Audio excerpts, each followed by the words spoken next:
أما بعد فأعوذ بالله من الشيطان الرجيم بسم الله الرحمن الرحيم لقد سمع الله قول الذين قالوا إن الله فقير ونحن أغنياء صدق الله العظيم وبلغنا رسوله النبي الكريم ونحن على ذلك من الشاهدين والشاكرين آمين الحمد لله رب العالمين ان اللہ وملائکته یصلون علی النبی یا ایها الذین آمنوا صلوا علیہ وسلموا تسلیما اللهم صل علی سیدنا شفیعنا حبیبنا مولانا محمد وعلى آل سیدنا محمد كلما ذکره الذاکرون وكلما غفل عن ذکره الغافلون. نگاہ عشق و مستی میں وہی اول وہی آخر وہی قرآن وہی فرقان وہی یاسین وہی طٰہٰ. مشکات نبوت کی ضیا دیکھ رہا ہوں، صدیق میں، فاروق میں، عثمان میں، علی میں. صدیق میں، فاروق میں، عثمان میں، علی میں. دیوانے ہیں جو کل سے جدا کرتے ہیں جز کو، جو بات نبی میں ہے وہی آل نبی میں.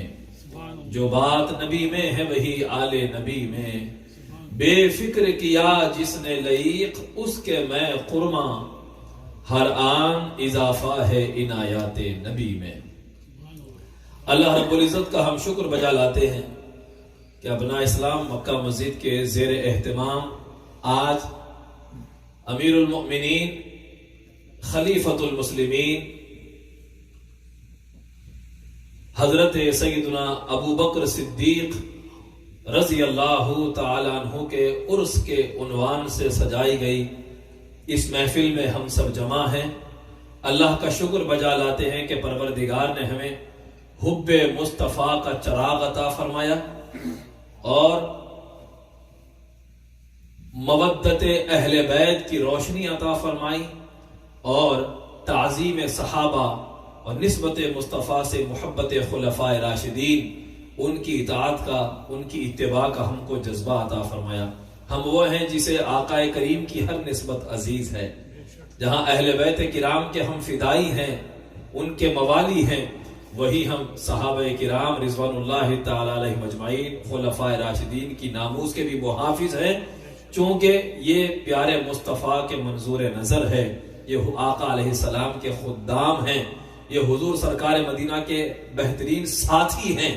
حضرت ابوبکر صدیق رضی اللہ تعالیٰ عنہ آقا کریم پر سب سے پہلے اسلام لانے والے، نبی پاک کا کلمہ پڑھنے والے اور آقا علیہ السلام پر جان مال عزت آبرو ہر شے نثار کرنے والے اور قربان کرنے والے ہیں. تو کیوں نہ ہم ان کے گن گائیں، ہم کیوں نہ ان کا دن منائیں، کیوں نہ ان کی سیرت پڑھیں سنائیں، کیوں نہ ان کے فضائل اور مناقب ہم بیان فرمائیں. آقا کریم نے جس سے بے پناہ محبت کی ہے اور جس نے نبی کو جنون کی حد تک چاہا ہے، اگر ہم حضرت ابوبکر صدیق سے محبت نہ کریں اور ان کے فضائل نہ منائیں تو ہماری محبت مصطفیٰ ادھوری رہ جاتی ہے. حضور کی محبت ادھوری رہ جاتی ہے. ہماری حضور سے جو محبت ہے وہ ادھوری رہ جاتی ہے کیونکہ ہم نے آقا کی ایک نسبت کو بھلا دیا ہے. آپ کو بتاؤں کہ حضرت ابوبکر صدیق کے توسط سے ہم کو ایک نعمت عطا کی گئی ہے. قبل اس کے کہ ہم آیت مقدسہ کی طرف آئیں، وہ نعمت یہ ہے جب آیت درود نازل ہوئی، ان اللہ وملائکتہ یصلون علی النبی یا ایھا الذین آمنوا صلوا علیہ وسلموا تسلیما اللهم صل وسلم وبارک علی حبیبک سیدنا محمد وآلہ وصحبہ اجمعین. جب یہ آیت مقدسہ نازل ہوئی کہ اللہ اور اس کے تمام فرشتے نبی کریم پر ہر لمحہ درود بھیج رہے ہیں، اے ایمان والو تم بھی ان پر درود بھیجو، کثرت کے ساتھ سلام بھیجو. تو حضرت ابوبکر صدیق بارگاہ رسالت میں حاضر ہو کر عرض کرتے ہیں، آقا اللہ ہر لمحہ آپ پر رحمت نازل فرما رہا ہے، آپ پر درود بھیج رہا ہے، اور اللہ نے آپ کو جتنی نعمتیں عطا فرمائی ہیں اس کا صدقہ امت کو بھی عطا فرمایا ہے. اب اس آپ پر جو درود کا نزول ہو رہا ہے اس میں سے امت کو صدقہ کیا ملا؟ آپ کے صدقے میں اس درود کا صدقہ امت کو کیا مل رہا ہے؟ جب حضرت ابوبکر نے یہ سوال کیا، آقا نے جواب نہ دیا، اللہ نے جبریل امی کو زمین پر بھیجا یہ آیت کے ساتھ، هو الذی یصلی علیکم وملائکتہ لیخرجکم من الظلمات الی النور، کہ وہی رب اے مومنو تم پر بھی درود بھیج رہا ہے تاکہ تم کو اندھیروں سے نکال کر روشنی کی طرف لے کر جائے۔ جو مصطفیٰ پر درود بھیج رہے ہیں ہر لمحہ، جن ان کے درجات کی بلندی ہو رہی ہے، رحمتوں کا نزول ہو رہا ہے اس آقا پر، اب ان کا صدقہ تم کو یہ مل رہا ہے کہ ان کے صدقے میں اللہ مومنوں پر بھی درود بھیج رہا ہے، تم پر بھی اس نبی کے صدقے میں رحمتیں نازل ہو رہی، یصلی علیکم وملائکتہ، اور اللہ کے فرشتے بھی مومنوں پر بھی درود بھیج رہے ہیں۔ اللہ اکبر۔ اس لیے آقا نے فرمایا کہ جو مجھ پر ایک بار درود بھیجتا ہے اللہ اس پہ 10 بار درود بھیجتا ہے۔ من صلی علی واحدۃ، جو مجھ پر ایک درود بھیجے اللہ اس کو 10 مرتبہ اس پر رحمت نازل فرما رہا ہے۔ سبحان اللہ۔ تو کتنا عزیز ہے حضور کا ذکر اللہ رب العزت کو۔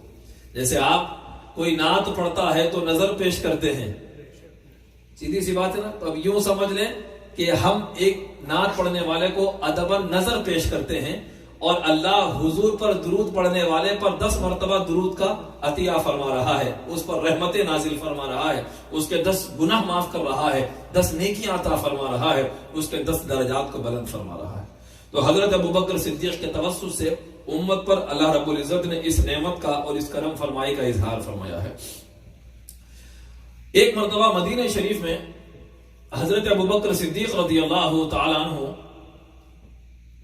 یہود کے پاس گئے، یہود کے ایک مدرسے میں گئے، تو ان کا ایک اسکالر تھا جو عالم دین تھا ان کا، اس کے پاس جا کر آپ نے مناظرہ کیا اور اسلام کی تعلیمات پیش کی، نماز پڑھو، زکوٰۃ دو، لوگوں کے ساتھ حسن سلوک کرو، والدین کی خدمت کرو، جھوٹ مت بولو، یہ تعلیمات کی طرف محمد عربی صلی اللہ علیہ وآلہ وسلم دعوت دیتے ہیں، اور اللہ کو قرض حسنہ دو، قرآن کہتا ہے وَأَقْرَضُوا اللَّهَ قَرْضًا حَسَنًا، اللہ کو قرض حسنہ دو، اور قرآن میں اللہ نے فرمایا اگر تم اللہ کی مدد کرو گے اللہ تمہاری مدد کرے گا، ان تنصروا اللہ ینصرکم، مطلب کیا، جو اللہ کے دین کی مدد کرے گا وہ اللہ ہی کی مدد ہوئی، جس نے اللہ کے بندوں کو قرض دیا وہ اللہ نے اپنی طرف منسوخ کیا، اللہ کو قرض حسنہ دو۔ تو جب حضرت ابوبکر نے کہا کہ اللہ کو قرض حسنہ دو، اس یہودی نے ٹھٹا اڑایا اور اڑا کر کہا کہ، تو پھر اس سے تو یہ معلوم ہوا کہ اللہ معاذ اللہ استغفر اللہ، اللہ فقیر ہے اور ہم غنی ہیں، تمہارے عقیدے کے مطابق ہے ابوبکر، اس نے تمسخر اڑایا اللہ کے اس کلام کا، کہا کہ اللہ فقیر ہے اور ہم غنی ہیں، ہم تونگر ہیں، مالدار ہیں۔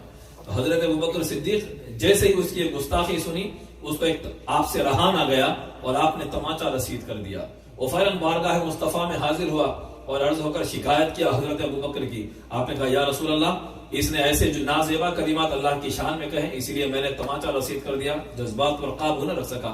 اس نے انکار کر دیا، میں نے ایسا کہا ہی نہیں، میں نے ایسا کہا ہی نہیں ہے، بس یہ ہونا ہی تھا کہ اللہ رب العزت نے جبریل امی کو صدیق اکبر کی برات کے لیے جبریل امی کو بھیج دیا، اور جبریل امی یہ آیت لے کر آئے، لقد سمع اللہ قول الذین قالوا ان اللہ فقیر ونحن اغنیاء۔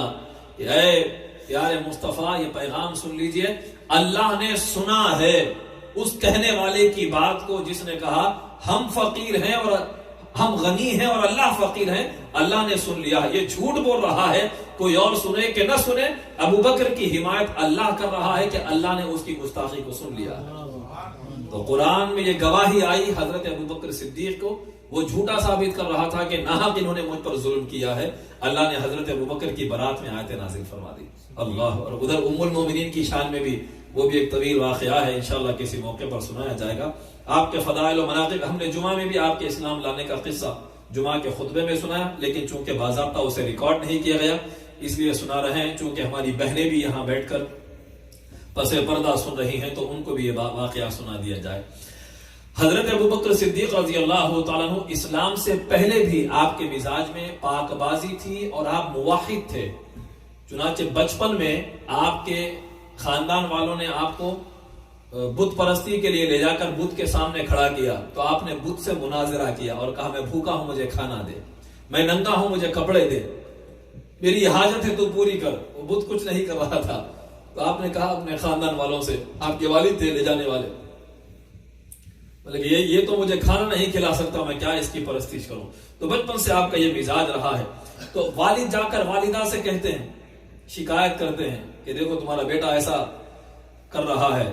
تو والدہ نے کہا کہ نہیں، اس بچے کو چھوڑ دو، میں جانتی ہوں یہ بچہ بہت شان والا ہے. اور اس کی وہ جو روایتیں، جو بشارتیں تھی، والدہ نے ان کو سنائی. سرکار مدینہ سے دوستی تھی حضرت ابوبکر صدیق کی. عمر میں ایک 2 سال کا کچھ فرق تھا. آقا علیہ السلام عمر میں بڑے تھے، حضرت ابوبکر ایک 2.5 سال کا کچھ فرق تھا آپ کی عمر میں. ویسے آقا کی عمر شریف پر مجھے وہ بات یاد آ گئی، حضور صلی اللہ علیہ وآلہ وسلم جب صحابہ سے پوچھتے عمر کتنی ہے، اپنے چچا حضرت عباس سے پوچھا. حضرت عباس ذرا عمر میں زیادہ فرق نہیں تھا، حضرت حمزہ عمر میں زیادہ فرق نہیں تھا اس چچا میں اور حضور میں. تو حضرت عباس سے حضور نے پوچھا کہ اے چچا عباس، آپ بڑے ہو یا میں بڑا ہوں عمر میں؟ تو عمر میں حضرت عباس تھوڑے سے بڑے تھے، مگر ادب رسالت دیکھیں آپ، حضور کی بارگاہ میں الفاظ کا چناؤ بھی جو کیا جانا ہے، اللہ نے وہ آداب بھی سکھائے، صحابہ نے وہ ادب کر کے بتایا. حضرت عباس اگر کہہ دیتے کہ یا رسول اللہ میں 2 سال بڑا ہوں، 3 سال بڑا ہوں، چچا ہے رشتے میں بھی بڑے ہیں، عمر میں بھی بڑے ہیں، اگر کہہ دیتے تو سچ تھا. مگر صحابہ ایسا سچ زبان پہ آنے نہیں دیتے تھے، اور جواب ایسا نفیس دیتے کہ حق بھی بیان ہو جاتا اور آداب رسالت بھی پامال نہ ہونے پاتے. حضرت عباس سے جب حضور نے پوچھا چچا آپ بڑے ہو یا میں بڑا، تو حضرت عباس نے کہا یا رسول اللہ بڑے تو آپ ہی ہیں، میں کچھ وقت پہلے پیدا ہو گیا. انا اکبر منی وانا اسن منک، یا رسول اللہ بڑے تو آپ ہی ہیں، بڑے ہونے کا تصور ہی نہیں ہے ہمارے پاس، بس میں کچھ برس پہلے، میں پیدائش کے اعتبار سے تھوڑا زیادہ ہوں، ورنہ بڑے تو آپ ہی ہیں. سبحان اللہ. حضرت ابوبکر صدیق رضی اللہ تعالیٰ عنہ آپ تجارت کے لیے ملک شام سیریا تشریف لے گئے تھے. وہاں پر آپ نے خواب دیکھا کہ چاند اور سورج زمین پر آ گئے ہیں، آپ کی گود میں آ گئے ہیں، اور آپ نے ان کو اپنی چادر میں ڈھانک لیا ہے. نیند سے بیدار ہوئے، ایک کے پاس گئے، عیسائی راہب کے پاس، اس نے کہا کہ مجھے اس کی تعبیر نہیں معلوم. ایک یہودی خواب کی تعبیر بیان کرنے والے کے پاس گئے، جو کتابوں کا علم تھا ان کے پاس. اس کے پاس جاتے ہیں تو وہ اس خواب کی تعبیر بیان کرنے سے پہلے کہتا ہے کہ آپ کہاں سے آئے ہو، آپ کا نام کیا ہے، کس قبیلے سے ہو، کرتے کیا ہو. یہ سوالات کرنے کے بعد آپ نے بتایا کہ مکے سے آیا ہوں، قبیلہ قریش سے ہوں، نام یہ ہے، تجارت کرتا ہوں. تو اس نے سن کر کہا کہ تو سنو، تمہاری قوم میں آخری نبی مبعوث ہونے والے ہیں، وہ مبعوث ہوں گے، تم دنیا میں ان کے وزیر رہو گے، اور ان کی وفات کے بعد تم ان کے خلیفہ بنو گے، تم ان کی تصدیق کرو گے، دنیا میں ان کے ساتھی بھی رہو گے، وزیر بھی رہو گے، اور ان کے پردہ کرنے کے بعد ان کے جانشین، ان کے خلیفہ بن جاؤ گے. حضرت ابوبکر صدیق تشریف لاتے ہیں مکہ کو، اور آقا کریم صلی اللہ تعالی علیہ وآلہ وسلم اعلان نبوت فرما دیتے ہیں. تو حضرت ابوبکر روز حضور کے پاس جاتے ہیں، آتے ہیں، آقا کی باتیں سنتے ہیں، دیکھتے ہیں، چاہتے ہیں کہ کوئی نبوت کا معجزہ دیکھ لیں، کوئی نبوت کی دلیل دیکھ لیں. کافی عرصہ ہو جاتا ہے. ایک دن آقا فرماتے ہیں کہ اے ابوبکر، حق کو قبول کیوں نہیں کرتے، حق کی تصدیق کیوں نہیں کرتے، کلمہ کیوں نہیں پڑھتے؟ حضرت ابوبکر نے کہا کہ نبوت کی دلیل ہوتی ہے، میں وہ دلیل دیکھنا چاہتا ہوں، معجزہ، کوئی میریکل دیکھنا چاہتا ہوں. آقا علیہ السلام نے فرمایا الرؤیا التي رأيت الشام، اے ابوبکر تمہارے لیے وہی دلیل کافی ہے جو خواب تم نے ملک شام میں دیکھا تھا، وہ تعبیر میں ہی ہوں، یہ دلیل کافی ہے. حضرت ابوبکر کی زبان سے نکلتا اشہد ان لا الہ الا اللہ واشہد ان محمدا عبدہ ورسولہ.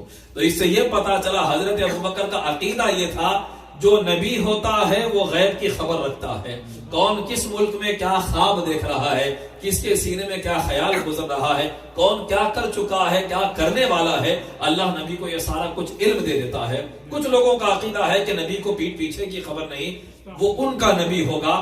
ہمارا نبی وہ ہے جو مکے میں رہتا ہے تو دنیا کے کونے کونے کی خبریں دیتا ہے. ابوبکر کیا خواب دیکھ کر آئے ہیں، آقا وہ خبر جانتے ہیں. بدر کے میدان میں آقا کریم نے رات کو صحابہ کرام کو نقشہ کھینچ کر بتایا تھا، یہاں پر فلاں کافر مرے گا، یہاں ابو جہل مرے گا، یہاں عتبہ مرے گا، یہاں فلاں مرے گا. رات کو حضور نے جہاں جہاں نشان بتائے تھے، صبح وہاں پر ان کافروں کی لاش جنگ کے بعد صحابہ نے اپنی آنکھوں سے دیکھی ہے. تو حضور وہ ہیں جو کل کی بھی خبر دیتے ہیں، حضور وہ ہیں جو منبر پر کھڑے ہوئے ابتدائے آفرینش سے لے کر قیامت تک، جنتی جنت میں جانے تک دوزخ میں جانے تک ساری تفصیل حضور نے دنیا والوں کو بیان کر دی ہے، ساری تفصیلات حضور سب کچھ جانتے ہیں۔ اب جب اللہ کا منشا ہوتا ہے ظاہر کرتے ہیں، کبھی اللہ کا منشا نہیں ہوتا تو ظاہر نہیں کرتے، ورنہ کچھ لوگ کچھ واقعات بیان کر دیتے ہیں، بی بی عائشہ پر یہ تہمت لگائی تھی، حضور نے کیوں بیان نہیں کی، فلاں واقعہ، حضور لشکر آنے کے لیے گھبرا رہے تھے مسلمان، حضور نے جب خبر کیوں نہیں دی؟ اللہ کا منشا، جب اللہ چاہتا ہے آقا بیان فرماتے ہیں، جب اللہ نہیں چاہتا، اللہ راز میں رکھنا ہوتا ہے، ان چیزوں کو آقا راز میں رکھا کر دیتے تھے۔ ایک الگ بحث ہے۔ تو حضرت ابوبکر کا عقیدہ یہ تھا، حضور نے خواب کی بات سنا دی، بس حضور کا غیب دیکھ کر ہی، غیب کا جاننا دیکھ کر ہی حضرت ابوبکر صدیق کلمہ پڑھتے ہیں۔ سبحان اللہ۔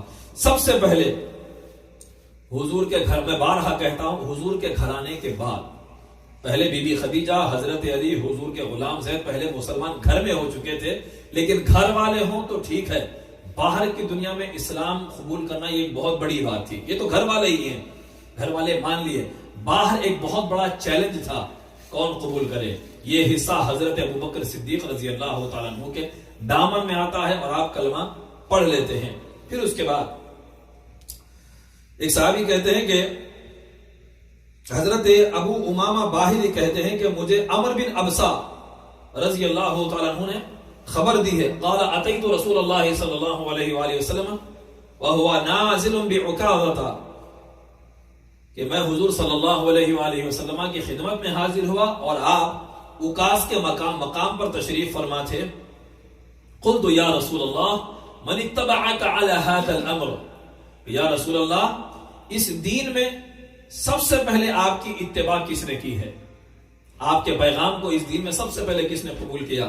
قال اتبعنی علیہ رجلان حر وعبد، آقا نے فرمایا مجھ پر دو لوگوں نے اتباع کی ہے، ایک آزاد اور ایک غلام، ابو بکر و بلال۔ آزاد ابو بکر ہے اور جس غلام نے مجھ پر سبقت کی اسلام لانے میں وہ بلال ہے۔ قال فاسلمت عندي ذلك، حضرت عمر بن ابسا کہتے ہیں میں نے پھر اس وقت فوراً اسلام قبول کر لیا۔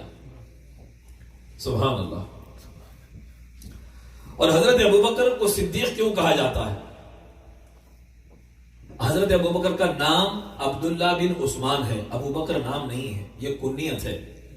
جیسے ابو ہریرہ، ابو تراب، یہ نام نہیں، ابو تراب مولا علی کا لقب ہے، نام تو علی ہے۔ حضرت ابو ہریرہ کا نام کسی کو نہیں پتا۔ ابو ہریرہ کے معنی بلی والا، ابو کے ایک معنی باپ بھی ہوتے ہیں اور ایک معنی والا بھی ہوتا ہے، جیسے ابو البرکات، ابو الحسن، ابو الحسن کے معنی حسن کا باپ ہو گیا، ابو البرکات بھی برکتوں والا، ابو الخیرات نیکیوں والا، تو ابو کے ایک معنی والا، ابو ہریرہ، ابو تراب۔ تو ابو بکر صدیق رضی اللہ تعالیٰ عنہ کا نام عبداللہ بن عثمان ہے، اور آپ کو لقب صدیق ملا ہے۔ کیوں ملا ہے؟ صدیق کے معنی حق کو جلدی ایکسپٹ کرنے والا، قبول کرنے والا، تصدیق کرنے والا کہ یہ سچ ہے، اس کو صدیق کہتے ہیں۔ تو آقا علیہ الصلوۃ والسلام، اما جان بی بی عائشہ صدیقہ رضی اللہ تعالیٰ عنہ بیان فرماتی ہیں، میں عربی عبارتیں چھوڑ کر صرف اردو ٹرانسلیشن آپ حضرات کو سنا رہا ہوں، کہ جب آقا کریم صلی اللہ علیہ وآلہ وسلم معراج کی رات سیر فرمائے ہیں، لوگوں سے بیان کیا تو لوگوں نے ارتداد کر دیا، دین سے پھر گئے۔ کئی لوگ، نئے نئے لوگ جو کلمہ پڑھے تھے، اب بولے کہ بھائی یہ کس کو کون قبول کرے گا؟ آقا جو معراج کی بات بتلا رہے ہیں، نہیں ہم بھی قبول نہیں کر سکتے، ایک لمحے میں پورے آسمانوں کی سیر، یہ تو ہم بھی قبول نہیں کرتے۔ لوگ ارتداد کا شکار ہو گئے۔ ارتداد کا مطلب مسلمان ہوئے تھے، اسلام سے پھر گئے، تو ان کو مرتد کہا جاتا ہے۔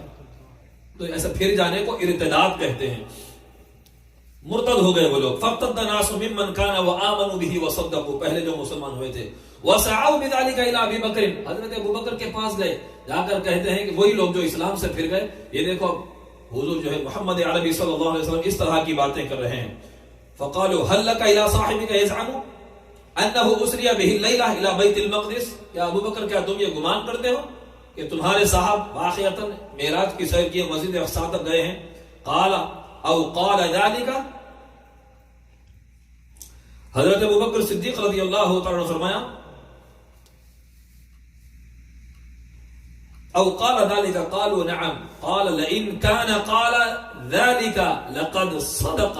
حضرت ابوبکر فرماتے ہیں اگر حضور ایسا فرما رہے ہیں، انہوں نے کہا ہاں کہہ رہے ہیں. حضرت ابوبکر نے فرمایا اگر میرے آقا یہ کہتے ہیں ایک لمحے میں معراج کا سفر ہوا ہے، ابوبکر مانتا ہے حضور سچے ہیں، حضور سچے ہیں، میں تصدیق کرتا ہوں. اللہ اکبر. تو اس وجہ سے آپ کا لقب صدیق پڑ گیا. حضور صلی اللہ علیہ وسلم ایک اور روایت یہ ہے کہ جبریل امین سے حضور نے کہا اب میں زمین پر جا رہا ہوں، زمین والے میری بات تسلیم نہیں کریں گے، تصدیق نہیں کریں گے. تو جبریل نے کہا ابوبکر آپ کی تصدیق کریں گے کیونکہ وہ صدیق ہیں. یہ ان کی شان صدیقیت کی ہے. تو زمین والوں نے انکار کر دیا، مگر حضرت ابوبکر صدیق، کفار نے انکار کیا، جو پہلے مسلمان تھے اسلام سے پھر گئے انہوں نے انکار کیا، مگر حضرت ابوبکر صدیق رضی اللہ تعالیٰ عنہ نے سب سے پہلے تصدیق کی میرے آقا سچے ہیں. اگرچہ کہ دوسرے صحابہ بھی جانتے تھے، لیکن برملا اظہار کا موقع حضرت ابوبکر کو ملا کہ تمہاری عقلیں قبول نہیں کرتی، مگر عبداللہ بن عثمان ابوبکر اقرار کرتا ہے حضور نے سچ کہا، حضور معراج کا سفر کر کے تشریف لائے. سبحان اللہ. مولا علی شیر خدا کرم اللہ تعالی وجہہ الکریم قسم کھا کر منبر پر بیان کرتے تھے انزل اسم ابی بکر من السماء الصدیق. اس کو امام طبرانی نے، امام حاکم نے نقل کیا کہ مولا علی منبر پر قسم کھا کر فرماتے تھے اللہ کی قسم ہے ابو بکر کا نام آسمان سے صدیق اللہ نے بھیجا ہے، آسمان سے صدیق لقب ابو بکر کو دیا گیا. سبحان اللہ سبحان اللہ. کیا شان ہے سیدنا ابو بکر صدیق رضی اللہ تعالیٰ عنہ کی. آپ ملاحظہ فرمائیں کہ ایک اور حدیث میں آئے کہ حضرت ابو بکر سے آ کر کافروں نے کہا کہ تمہارے صاحب معراج کی خبر دے رہے ہیں، وہ ایک لمحے میں آسمانوں کی سیر کر کے آئے، کیا آپ مانتے ہو؟ تو حضرت ابو بکر نے پوچھا حل ہوا یحدث، کیا وہ بیان کر رہے ہیں اس وقت؟ اس نے کہا کہ جاؤ جا کر دیکھو، اس وقت صحن حرم میں وہ یہی اعلان کر رہے ہیں. تو حضرت ابو بکر نے کہا واللہ لو قال صدق، اللہ کی قسم اگر حضور نے بیان کیا ہے یہ تو سچ ہے، حضور نے معراج کا سفر فرمایا ہے. تو اس نے کہا کہ ابو بکر ایسے ہی تسلیم کر رہے ہو، قبول کر لیا تم نے؟ تو حضرت ابو بکر نے کہا بابا یہ تو بڑی چھوٹی سی بات ہے، ہم تو اس سے زیادہ بڑی بڑی باتیں ان کے نام پر قبول کر چکے ہیں. اس کی تشریح علماء یہ بیان کرتے ہیں کہ وہ بڑی بڑی باتیں کیا ہے، یہ تو صرف ایک لمحے میں معراج کی جرنی ہے. ارے انہوں نے تو کسی کو خدا کہا، ہم نے دیکھا نہیں ہے، اس کو اپنا خدا مان لیا. 360 بتوں کو ہم نے توڑ کر رکھ دیا ہے، وہ بڑی بات ہے یا معراج کی جرنی بڑی بات ہے؟ ارے انہوں نے تو کسی کو اللہ کہہ دیا، خدا کہا، ہم نے دیکھا ہی نہیں ہے. انہوں نے کسی کو جبریل کہا، ہم نے دیکھا نہیں. کسی کو میکائیل کہا، ہم نے دیکھا نہیں. انہوں نے قبر کے بعد کی زندگی برزخ کہا، ہم نے مان لیا. پل صراط کہا، مان لیا. میزان کہا، مان لیا. منکر نکیر کہا، کرامن کاتبین کہا، ہم نے سب مانا. ارے یہ بڑی باتیں ہیں کہ ہم نے دیکھا کچھ نہیں ہے، مان لیا. اب اگر معراج میں تسلیم کرتا ہوں تو یہ کون سے تعجب کی بات ہو گئی؟ جب سے آپ کو صدیق کہا جانے لگا، صدیق کی شان کے ساتھ آپ چل بکر ہو گئے. سبحان اللہ. آقا کریم اپنے صحابہ میں سب سے زیادہ جس سے محبت فرماتے تھے وہ حضرت ابو بکر صدیق رضی اللہ تعالیٰ عنہ کی ذات بابرکات ہے. ایک موقع پر کبھی کبھی حضرت ابو بکر اور حضرت عمر میں بڑی یاری تھی، تو کبھی کبھی آپس میں یاری میں پیار محبت زیادہ ہوتا ہے تو گلے شکوے بھی ہوتے ہیں، تیز تکرار بھی ہو جاتی ہے، آوازیں بھی بلند ہوتی ہیں، پھر کچھ لمحوں بعد ندامت بھی ہو جاتی ہے. تو یہ حضرت ابو درداء رضی اللہ تعالیٰ عنہ بیان کرتے ہیں، یہ حدیث بخاری کی ہے کہ ایک موقع پر میں آقا کی بارگاہ میں بیٹھا ہوا تھا. حضرت ابو بکر صدیق اپنی چادر کا کنارہ پکڑ کر حضور کی بارگاہ میں آ رہے تھے، اور چلتے چلتے آپ ایسا غصے سے چلتے ہوئے آ رہے تھے کہ آپ کا گھٹنا مبارک تھوڑا سا ننگا ہو کر نظر آنے لگا. حضور نے دیکھ کر سمجھ لیا، فرمایا کہ تمہارے صاحب کسی سے لڑ جھگڑ کر آ رہے ہیں. ابو بکر غصے میں ہے، لڑ کر آ رہے ہیں. حاضر خدمت ہوئے تو آقا علیہ السلام نے پوچھا، سلام عرض کیا اور بتا کہ یا رسول اللہ میرے اور عمر کے درمیان کچھ تکرار ہو گئی، میں نے کچھ سخت سست کہہ دیا، پھر میں نادم ہو کر عمر کے پاس گیا مگر عمر نے مجھے معاف نہیں کیا. اللہ اکبر. لہذا میں آپ کی بارگاہ میں حاضر ہو گیا ہوں. حضور صلی اللہ علیہ وسلم نے ارشاد فرمایا، اے ابو بکر اللہ تمہیں معاف کر دے، اللہ تمہیں معاف کرے، اللہ تمہیں معاف کرے. 3 مرتبہ حضور نے دعا دی. پھر اس کے بعد حضرت عمر کچھ دیر کے بعد نادم ہو کر حضرت ابوبکر صدیق کے گھر کو گئے. کچھ دیر بعد جب غصہ ٹھنڈا ہوا تو وہ حضرت ابوبکر کے پاس گئے تو ان کے گھر والوں نے بتایا کہ وہ حضور کی خدمت میں گئے ہوئے. اللہ کیا شان ہے صحابہ کی، دیکھیں آپ. ادھر کچھ نکل جائے اپنی زبان سے، پہلے حضرت ابوبکر معافی مانگنے میں بھی پہل کر رہے ہیں، اور حضرت عمر کی شان کچھ دیر کے بعد جیسے ہی خیال آیا فوراً دوڑتے ہوئے گئے. حضرت ابوبکر گھر پر نہیں ہیں تو پھر وہ حضور کی خدمت میں آئے، سلام عرض کیا. اس وقت آقا کا چہرہ انور بدلا ہوا تھا، جلال تھا. جیسے ہی حضرت ابوبکر نے دیکھا حضور جلال میں ہیں، گھٹنوں پر بیٹھ گئے. بیٹھ کر عرض کیا یا رسول اللہ غلطی میری ہی تھی، میں کچھ زیادہ سخت سست بول گیا. آقا علیہ السلام نے حضرت عمر کی طرف دیکھا اور دیکھ کر ارشاد فرمایا بے شک اللہ نے مجھے تم سب کی طرف مبعوث کیا، نبی بنا کر بھیجا. جس وقت تم لوگ سب میرا انکار کر رہے تھے وہ ابوبکر ہے جس نے میری تصدیق کی ہے، جس نے بے پناہ قربانیاں دی ہیں. کیا تم میری خاطر میرے پیارے ساتھی کے ساتھ درگزر نہیں کر سکتے؟ وہ اگر معافی مانگ لے کیا تم لوگ معاف نہیں کر سکتے؟ حضرت عمر بڑے نادم ہوئے. پھر اس کے بعد صحابہ میں کبھی کسی نے حضرت ابوبکر کے ساتھ زیادتی یا کوئی تیزی کا معاملہ نہیں کیا. حضور کے کتنے منظور نظر انہوں نے دیکھ لیا کہ ابوبکر کو ناراض کرنا حضور کو ناراض کرنے کے برابر ہے. تو سارے صحابہ اس کے بعد حضرت ابوبکر کا بڑا لحاظ رکھا کرتے تھے. اب حضرت عمر کی شان بھی دیکھیں آپ. آقا علیہ السلام، اب یہ دونوں بڑے یار تھے. آقا علیہ السلام کا بڑا قرب حاصل تھا ان کو، حضرت ابوبکر اور حضرت عمر رضی اللہ تعالیٰ عنہما کو. صحابہ بیان کرتے ہیں کہ جب ہم حضور کی بارگاہ میں ہوتے تو لوگ ایسا ادب کے ساتھ کھڑے ہوتے، کسی کی مجال نہ تھی کہ کوئی آنکھ اٹھا کر آقا کے چہرے کو دیکھے. ادب کا یہ حال تھا صحابہ کے، کوئی آنکھ اٹھا کر نہیں دیکھتا. مگر دو شخص ایسے تھے جو ایسے با ادب ماحول میں جہاں سب پر سکتہ داری ہے، دو ایسے خوش نصیب تھے جو حضور کو دیکھتے اور مسکراتے، حضور ان کو دیکھتے اور مسکراتے. وہ ابوبکر اور عمر ہیں رضی اللہ عنہ، شیخین کریمین جن کو کہا جاتا ہے. حضور ان کو دیکھ کر مسکراتے، جو آئی کانٹیکٹ جو ہوتا ہے وہ آئی کانٹیکٹ ان کو حاصل تھا. آقا ان کو دیکھ کر مسکراتے، وہ حضور کو دیکھ کر مسکرایا کرتے تھے. اب تھوڑا سا مجھے آگے بڑھنے کی اجازت دیجیے. اسی ٹاپک پر ایک ایسا وقت آتا کہ حضور جلال میں ہوتے. اس وقت حضور سے بات کرنے کی کسی کی مجال نہ تھی. یہ تو نارمل موڈ تھا آقا کا. مزاج مقدس میں جب جلال ہوتا کوئی پر نہیں مار سکتا تھا، کوئی حضور سے کلام نہیں کر سکتا تھا. حضور بے رحمت للعالمین ہیں. آقا بڑے نرم مزاج والے ہیں، مگر اللہ نے لوگوں کے دلوں پر رسول پاک کا جو ادب اور رعب طاری رکھا تھا. حضور فرماتے ہیں کہ نصرت بالرعب مسیرۃ عام، مجھے 1 مہینے کی مسافت تک رعب کے ذریعے اللہ نے میری مدد فرمائی ہے. تو 1 مہینے کے ڈسٹینس تک بھی حضور کا ادب لوگوں کے دلوں پر طاری تھا. تو ادھر فرماتے ہیں کہ جب حضور جلال میں ہوتے تو کسی کی مجال نہ تھی کہ آنکھ اٹھا کر دیکھے. حضور سے بات کرنے کی کسی میں مجال نہیں تھی. اس لمحے میں صرف ایک ذات تھی جو حضور سے کلام کر سکتی تھی تنہائی. غصے میں بھی حضور ہوتے، حضور التفات فرماتے اور ان سے بات کرتے. وہ ذات ہے مولا علی شیر خدا کی. یہ مقام کیونکہ گھر والی شخصیت ہے، گھر والے بھائی ہیں، حضور کی پرورش حضور نے فرمائی ہے. تو یہ وہ نفوس قدسیہ ہیں جن کو اتنی قربت حاصل تھی آقا کریم صلی اللہ تعالی علیہ وآلہ وسلم سے. حضور یہ بھی ارشاد فرماتے ہیں کہ ایک مرتبہ مولا علی حضور صلی اللہ علیہ وسلم نے حضرت عمر کا حضرت ابوبکر دونوں کا ہاتھ پکڑ لیا. دونوں کا ہاتھ پکڑ کر ارشاد فرمایا ہاکذا نبعث یوم القیامہ، قیامت کے روز ہم لوگ اسی طرح اٹھائے جائیں گے، اپنی قبروں سے اٹھیں گے. ثم آتی اہل البقیع، پھر میں بقیع کے قبرستان میں جنت البقیع میں جاؤں گا، وہاں سے سب کو اٹھایا جائے گا، پھر میں ان سب کے ساتھ مل کر اٹھایا جاؤں گا. آقا کے دونوں یار، دونوں صحابہ، دونوں خادمین، دونوں خلفاء حضور کے ساتھ قبروں سے اٹھیں گے، اپنے مبارک مزاروں سے. پھر جنت البقیع کے خوش نصیب لوگ اٹھیں گے اور آقا کے ساتھ وہ لوگوں کا حشر کیا جائے گا. اللہم صلی علی سیدنا محمد وعلی آل سیدنا و نبینا و مولانا محمد وبارک وسلم. اب ہم جو نعت شریف پڑھتے ہیں، سنتے ہیں، ایک نعت پڑھنا حضرت حسان کی، حضرت ابو طالب کی، حضرت علی کی، دیگر صحابہ کی سنت ہے. نعت سننا حضور کی سنت ہے.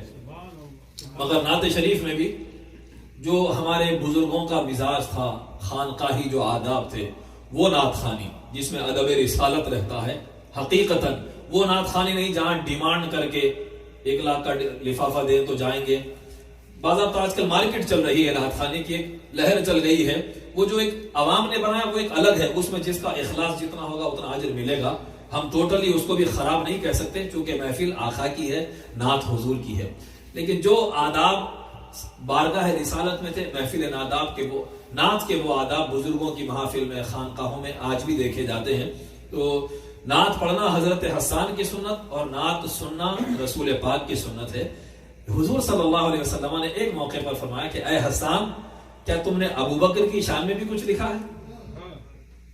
حضور نے فرمائش کی ہے منقبت ابو بکر صدیق کی. انہوں نے عرض کی کہ یا رسول اللہ ہاں میں نے کہا ہے. پڑھو ابو بکر کی شان میں قصیدہ پڑھو.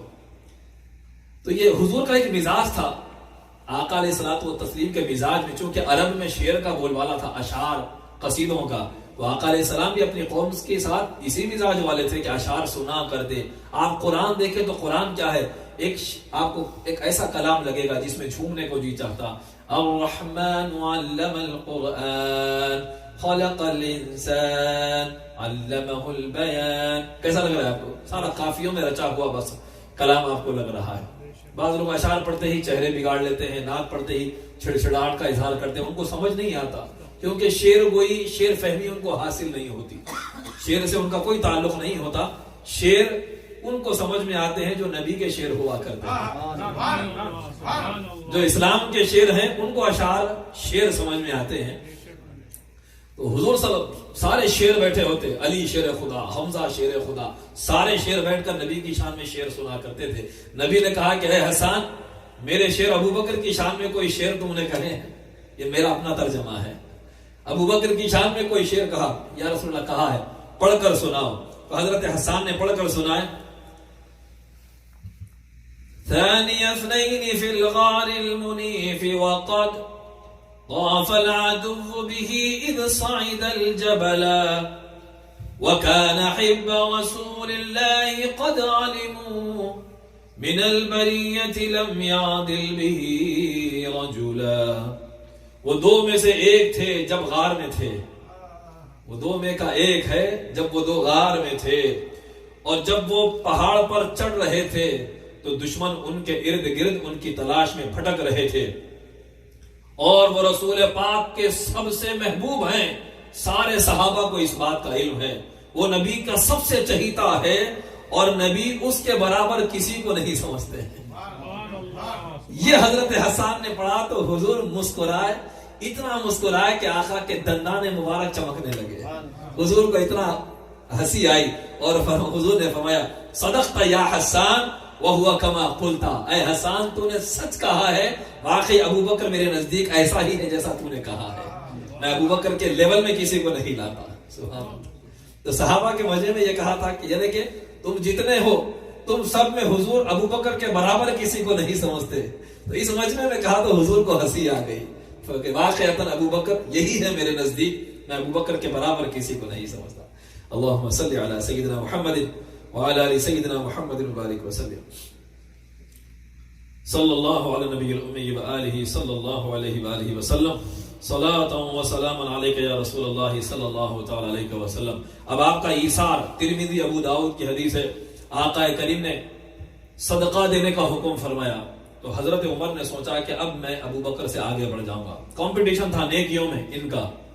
ہمارے پاس کمپٹیشن کس میں ہوتا ہے؟ اس کی گاڑی کیسی ہے، میرا فون یہ ہے، کپڑے دیکھا اس کے کیسے کیسا دکھ رہا ہوں، میرا ڈریس دیکھے تو چڑھانے والا سامنے بتا ارے تمہارا تو بھی اچھا ہے بھائی، آپ کا گھر اچھا ہے، آپ کا کاروبار اچھا ہے. یہ ہم اسی میں پھنسے ہوئے ہیں. اسلام دین وہ سب چھوڑ دیجئے. ہماری محفل ہے، ہماری گفتگو کیا ہے دیکھ لیجئے. ہم مسلمان ہیں یا اسلام سے ہمارا کیا تعلق ہے ہم دیکھ لیں. صحابہ کا کمپٹیشن تھا، وہ بھی کمپٹیشن کرتے تھے. کس میں کرتے تھے؟ صدقے میں کرتے تھے. للہیت میں راتوں میں جاگنے میں مقابلے کرتے تھے. قرآن میں مقابلہ کرتے تھے. وہ لوگ نبی اور اللہ کو راضی کرنے میں ان کے مقابلے ہوتے تھے. ہم نے اپنی گاڑی کا اسٹیئرنگ کا رخ ہم نے کدھر موڑ دیا، ہم کہاں جا رہے ہیں، بہت دور بھٹک رہے ہیں ہم لوگ. کمپٹیشن ہوا. حضرت عمر نے کہا کہ آج میں ابو بکر سے آگے آج تو بڑھ جاؤں گا کیونکہ میرے پاس پیسے زیادہ ہے، ابو بکر کے پاس کم ہے. تو لہذا پیسے زیادہ ظاہر سی بات ہے میں جیتوں گا. تو چنانچہ جب سارے صحابہ اپنا اپنا مال لے کر آئے تو حضرت عمر ڈھگار لے کر آئے. آقا نے پوچھا اے عمر کتنا لائے, کتنا چھوڑ کر آئے؟ یا رسول اللہ آدھی پراپرٹی لے کر آیا ہوں, جتنا کچھ تھا ہر چیز آدھا لے کر آ گیا ہوں آپ کی خدمت میں. بولے کیا؟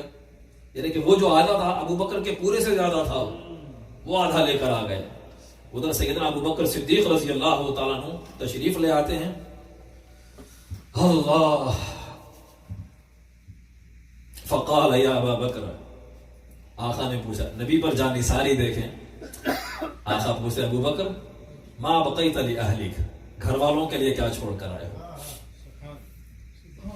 عرض کرتے ہیں ابقیت لهم اللہ ورسولہ, اللہ اس کا رسول ہے میرے گھر میں. ابقیت لهم اللہ ورسولہ, یا رسول اللہ اللہ اس کے رسول کو اپنے گھر چھوڑ کر آئے. کچھ نہیں, جو کچھ تھا حضرت ابو بکر نے آقا کی خدمت میں پیش کیا. تب حضرت عمر نے کہا آج مجھے یقین ہو گیا میں کسی میدان میں ابو بکر سے آگے نہیں بڑھ سکتا. حضرت سب جو تھا سب کچھ آقا کے قدموں پر قربان کر دیا. یہ کوئی معمولی بات نہیں ہے سامعین عزیز وقار, یہ عشق کی ایک اعلیٰ منزل ہوتی ہے. کچھ کروں میرے محبوب پہ قربان ہو جاؤں, جی چاہتا ہے کہ میں اس کے وارے جاؤں, میں اس کے صدقے جاؤں. شہادت حسین جو کربلا میں ہوئی ایک حادثہ نہیں ہے, وہ عشق الہی کی ایک انتہا کی منزل ہے. اس کے نام پہ چھریاں چل رہی ہیں, پیاس کے عالم میں تیر چل رہے ہیں اور حسین کے لب مسکرا رہے ہیں. یہ کوئی دیوانگی نہیں, یہ ایک عشق الہی کا جنون ہے جو حضرت ابوبکر صدیق رضی اللہ تعالیٰ عنہ نے عشق مصطفیٰ میں اس قدر سرشار تھے, سارا مال آقا کے دین پر قربان کر دیا. کئی مرتبہ آپ نے آقا کریم پر حکم کے آگے سب کچھ نچھاور کر دیا. سبحان اللہ. اور ایک موقع پر حضرت ابوبکر نے اسلام پر سب کچھ دینے کے بعد اپنے جسم پر صرف ایک عبا اوڑھ لی, جو توپ کے اوپر پہنتے ہیں لوگ, بلیک کلر کا کبھی براؤن کلر کا جو عبا ہوتا ہے, وہ قدیم زمانے کا حضرت ابوبکر کے بدن پر لباس نہیں تھا. اسے عبا اوڑھ لی آپ نے اور اس کو لکڑی سے اس کو بٹن بنا کر اپنے سینے پر آپ نے وہ عبا کو اوڑھ لیا. سامنے سے کھلا ہوا تھا, اس کو موڑ کر آپ نے لکڑی سے اس کو بٹن کا کام لیا. حضور کی خدمت میں بیٹھے تھے, جبریل امی آئے, آ کر عرض کیا یا رسول اللہ, اللہ نے ابو بکر سے پوچھا ہے کیا یہ اس حال میں اللہ سے راضی ہیں؟ کیونکہ سب کچھ آپ کے حکم پر انہوں نے اسلام پر سب کچھ دے دیا, پہننے کے لیے بھی کچھ نہیں ہے. کیا اس حال میں اب اللہ فرماتے ہیں کیا ابو بکر اللہ سے راضی ہیں؟ حضرت ابو بکر نے کہا یا رسول اللہ میں اللہ سے کیوں ناراض رہوں گا, اللہ کی عزت کی قسم ہے میرے رب سے اس حال میں راضی ہوں. ابو بکر راضی ہے, ابو بکر اپنے رب سے راضی ہے. سبحان اللہ. یہ کون سی منزل تھی؟ یہ منزل کب ملتی ہے؟ کچھ قربانی دینا پڑتا ہے. قربانی دینے کے بعد جو شاعر مشرق اقبال نے کہا خودی کو کر بلند اتنا کہ ہر تقدیر سے پہلے خدا بندے سے خود پوچھے بتا تیری رضا کیا ہے. ابو بکر تم راضی ہو؟ حضرت ابو بکر نے کہا میں اپنے رب سے راضی ہوں, میں اپنے رب سے راضی ہوں. سبحان اللہ, اللہ اکبر, سبحان اللہ. آقا کریم رؤوف رحیم صلی اللہ تعالی علیہ وآلہ وسلم نے ارشاد فرمایا کہ ہر نبی کے 2 وزیر زمین میں اور 2 وزیر آسمانوں میں ہوتے ہیں. میرے آسمانوں کے 2 وزیر جبرائیل اور میکائیل ہیں اور زمین کے 2 وزیر ابو بکر اور عمر ہیں. یہ دونوں کے دونوں میرے زمین کے وزیر ہیں. اور حضرت ابو بکر صدیق رضی اللہ تعالیٰ عنہ بدر کے میدان میں اور کئی مقامات پر صرف وہ اور حضور تھے. حتیٰ کہ بدر کی جنگ میں بھی جو خیمہ لگایا گیا تھا اس خیمے میں حضور تھے اور صرف حضرت ابو بکر صدیق تھے, ان کے علاوہ اور کوئی نہیں تھا. اور آقا کریم صلی اللہ تعالی علیہ وآلہ وسلم کی غیر موجودگی میں اگر کسی کو نبی کے مصلی پر امامت کا شرف حاصل ہوا تو وہ حضرت ابو بکر صدیق رضی اللہ تعالی عنہ. حضور کے مصلی پر آپ جلوگر ہوتے اور آپ کی غیر موجودگی میں امامت فرمایا کرتے تھے. حتیٰ کہ ایک موقع پر یہ بھی واقعہ آیا, اس سے پہلے یہ حضرت سعید بن مسیب کی روایت مکمل کروں جس کو امام حاکم نے نقل کیا. قال كان ابو بکر الصدیق من النبی مکان الوزیر, وہ حضور کے وزیر تھے. فكان يشاوره في جميع اموره, اور حضور ہر معاملے میں حضرت ابو بکر سے مشورہ طلب کرتے تھے. وكان ثانیہ فی الاسلام, ابو بکر اسلام میں دوسرے تھے. وكان ثانیہ فی الغار, وہ غار میں دوسرے تھے. وكان ثانیہ فی العریش یوم بدر, اور یوم بدر حضور کے خیمے میں ابو بکر دوسرے تھے، وَكَانَ ثَانِيهِ فِي الْقَبْرِ، اور قبر میں بھی دفن ہونے کے معاملے میں آقا کے بعد ابو بکر ہی تھے۔ وَلَمْ يَكُنْ رسول اللہ صلی اللہ علیہ وسلم يُقَدِّمُ عَلَيْهِ أَحَدٍ، حضور حضرت ابو بکر پر کسی اور کو فوقیت نہیں دیتے تھے۔ اب آئیے حضرت ابو بکر صدیق رضی اللہ تعالیٰ عنہ آقا کے ایک مقام پر حضور تشریف لے گئے تھے، اور تشریف حضور کے واپس آنے سے پہلے حضرت بلال نے کہا اگر آپ امامت کرتے ہیں میں اقامت دے دوں۔ حضرت ابو بکر نے اجازت دے دی، بلال حبشی نے اقامت کہی، حضرت ابو بکر منبر پر مصلی پر کھڑے ہوئے۔ آقا کہیں صلح کرانے کے لیے تشریف لے گئے تھے، جب حضور تشریف لائے صحابہ کو اندازہ ہو گیا کہ آقا تشریف لا لیے ہیں، تو نماز کے عالم میں صحابہ ہاتھ پر ہاتھ مارنے لگے، اشارہ دینے لگے حضرت ابو بکر کو، اور آپ نماز میں کہیں التفات نہیں کرتے۔ جب تصفیق بڑھ گئی، ہاتھوں پر ہاتھ مارنا صحابہ نے زیادہ شروع کر دیا، حضرت ابو بکر سمجھ گئے کہ آقا تشریف لائے ہیں۔ حضرت ابو بکر پیچھے ہٹنے لگے، حضور نے اشارہ کیا تو حضرت ابو بکر نے ہاتھ اٹھائے، پیچھے ہٹ گئے۔ پھر آقا مصلی پر جلوہ گر ہوئے، نماز ادا ہو گئی۔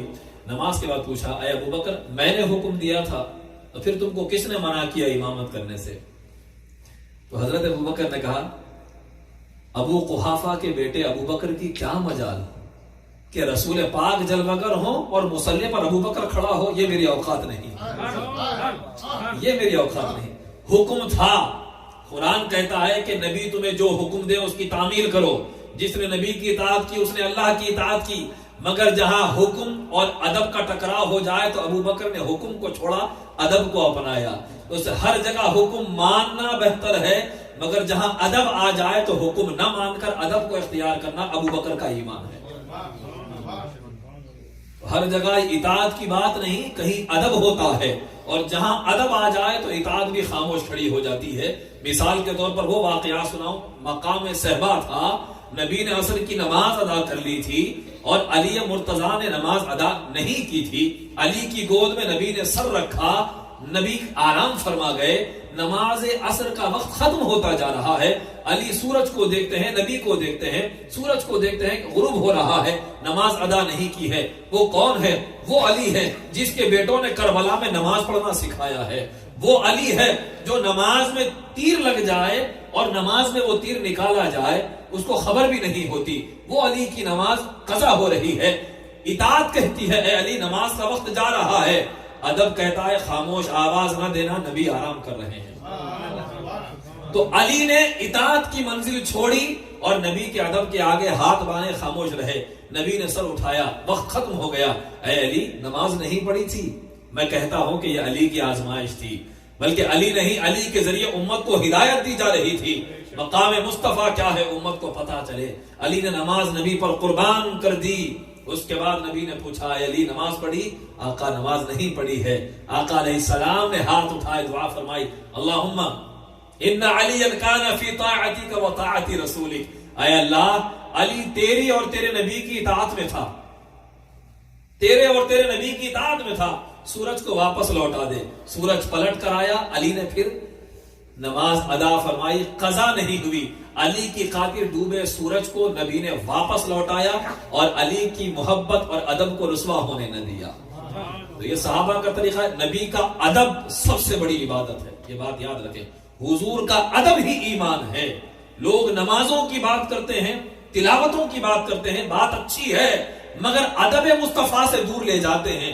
حضور کا ادب، حضور کی تعظیم، حضور کے نام کو چومنا، حضور کے نام پر کھڑے ہونا، یہ سارے آداب سے ہٹاتے ہیں اور شرک و بدعت کے ایسے فتوے لگاتے ہیں۔ افسوس، ابو بکر سے پوچھو ادب مصطفیٰ کیا ہے، عمر سے پوچھو، علی سے پوچھو، ارے عثمان سے پوچھو ادب مصطفیٰ کیا ہے۔ حضرت عثمان مکے والوں سے بات کرنے کے لیے جا رہے تھے، مکے والوں نے کہا سنو تم آ گئے ہو، تمہارے نبی نہیں آ سکتے، اب تم آ گئے ہو عثمان، کعبے کا طواف کر لو، جاؤ ہم تم کو اجازت دیتے ہیں۔ حضرت عثمان نے کیا کہا؟ بھائی حقیقی کی روایت ہے، حضرت عثمان نے کہا مجھے کعبے کا طواف نہیں کرنا ہے، اگر میرا نبی یہاں نہیں تو پھر عثمان کو بھی طواف نہیں چاہیے۔ کعبے کا طواف قربان کر دیا محبت مصطفیٰ میں۔ حضور ناراض ہوتے تھے اگر وہ طواف کر لیتے، مگر عثمان کی محبت نے اجازت نہ دی، میرے نبی کو اس شہر میں قدم رکھنے نہ دیا جائے اور مجھے بھیک میں طواف کی خیرات دے دی جائے، عثمان کو ایسے کعبے کا طواف نہیں کرنا ہے جس کعبے کو مصطفیٰ کا دیدار آج نصیب نہیں ہے. یہ صحابہ کی حضرت ابوبکر، حضرت عمر، حضرت عثمان کا ایمان ہے. سامعین ذی وقار، اللہم صلی علی محمد وعلی آل سیدنا محمد. اللہ ان کی محبت اور ان کا ادب مصطفیٰ کی خیرات ہم کو بھی عطا فرمائے. اللہ رب العزت ہمیں شیخین کریمین کی محبت عطا فرمائے، خلفائے راشدین کی اطاعت نصیب فرمائے، اور ہمیں اللہ رب العزت جو محبت حضرت ابوبکر صدیق کو اللہ نے حضور سے عطا فرمائی تھی، اس محبت کا عشر عشیر ہمیں نصیب فرمائے. آخری بات، جب آپ کا وصال ہو رہا تھا، حضور کے پردہ فرمانے کے بعد آپ خلیفہ بنے، 2.5 برس آپ باحیات رہے. صحابہ بیان کرتے ہیں کہ حضور کی جدائی میں حضرت ابوبکر دن بدن کمزور ہوتے گئے، یہاں تک کہ 2 سال 3 مہینے کی مدت میں آپ پردہ فرما گئے.